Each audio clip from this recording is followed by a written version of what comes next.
ભરૂચની રોટરી ક્લબની પાછળથી નવજાત શિશુનો મૃતદેહ મળી આવવાની ઘટનામાં પોલીસે શિશુને જન્મ આપનાર મહિલા તથા મૃતદેહને કચરામાં નાખી દેનારી 2 મહિલાની ઓળખ કરી તેમની સામે ગુનો નોંધવાની તજવીજ હાથ ધરી છે। ભરૂચ શહેરમાં માનવતાને શર્મશાર કરતી હૃદયદ્રાવક ઘટના પ્રકાશમાં આવી હતી। ભરૂચના રોટરી ક્લબ પાછળ આવેલા મારવાડી ટેકરા ચોક વિસ્તારમાં તાજું જન્મેલા નવજાત બાળકનું ત્યજી દેવાયેલ મૃતદેહ મળી આવતા સમગ્ર વિસ્તારમાં ભારે ચકચાર મચી જવા પામી હતી। ઘટનાની ગંભીરતાને ધ્યાને લઈ પોલીસે તાત્કાલિક ગુનો નોંધી ઝીણવટભરી તપાસ હાથ ધરી હતી। પોલીસની સચોટ અને સંવેદનશીલ કામગીરીના પરિણામે માતા સહિત 3 મહિલાઓ સુધી પહોંચી કાયદેસરની કાર્યવાહી હાથ ધરવામાં આવી છે, જેમાં ધોળીકુઈ બજાર રાવડિયાવાડ ટેકરા વિસ્તારમાં રહેતા એક વેપારીએ મારવાડી ટેકરા ચોક નજીક એક શ્વાનને તેના મોઢામાં કોઈ વસ્તુ લઈને જતા જોયો હતો। શંકા જતા તેણે શ્વાનને ભગાડ્યો હતો, જો કે નજીક જઈ જોતા તેના પગ નીચેથી જમીન સરકી ગઈ હતી, કારણ કે શ્વાનના મોઢામાં તાજું જન્મેલું નવજાત બાળક હતું। આ દ્રશ્ય જોઈ આસપાસના લોકોમાં અરેરાટી ફેલાઈ ગઈ હતી। બનાવની જાણ થતાં સ્થાનિક પોલીસ તાત્કાલિક સ્થળ પર પહોંચી હતી અને નવજાત બાળકના મૃતદેહનો કબજો મેળવી એ ડિવિઝન પોલીસ મથકે ગુનો નોંધી વધુ તપાસ શરૂ કરી હતી।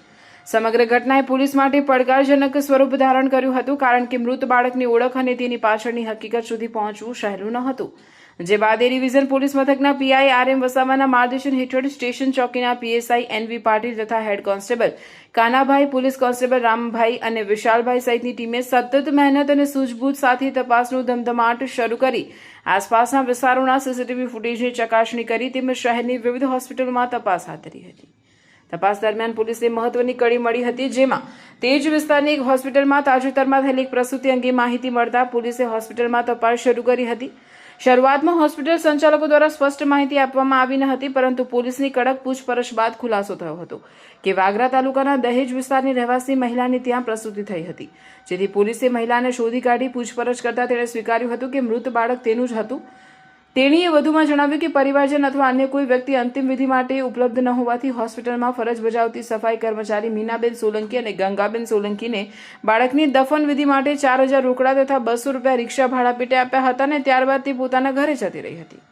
પોલીસે બંને સફાઈ કર્મચારીઓની પૂછપરછ કરતા ચોંકાવનારો ખુલાસો થયો હતો। બાળકની દફન વિધિ કરવાના બદલે એક મહિલાએ મૃતદેહને પ્લાસ્ટિકની થેલીમાં ભરી કચરાના સ્થળે ફેંકી દીધો હતો।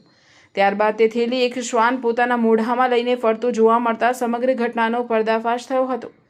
ભરૂચ એ ડિવિઝન પોલીસે માતા અને બંને સફાઈ કર્મચારીઓને નોટિસ પાઠવી છે, ઉપરાંત બાળક અને માતાના ડીએનએ નમૂનાઓ લઈ વૈજ્ઞાનિક તપાસ માટે મોકલવામાં આવ્યા છે।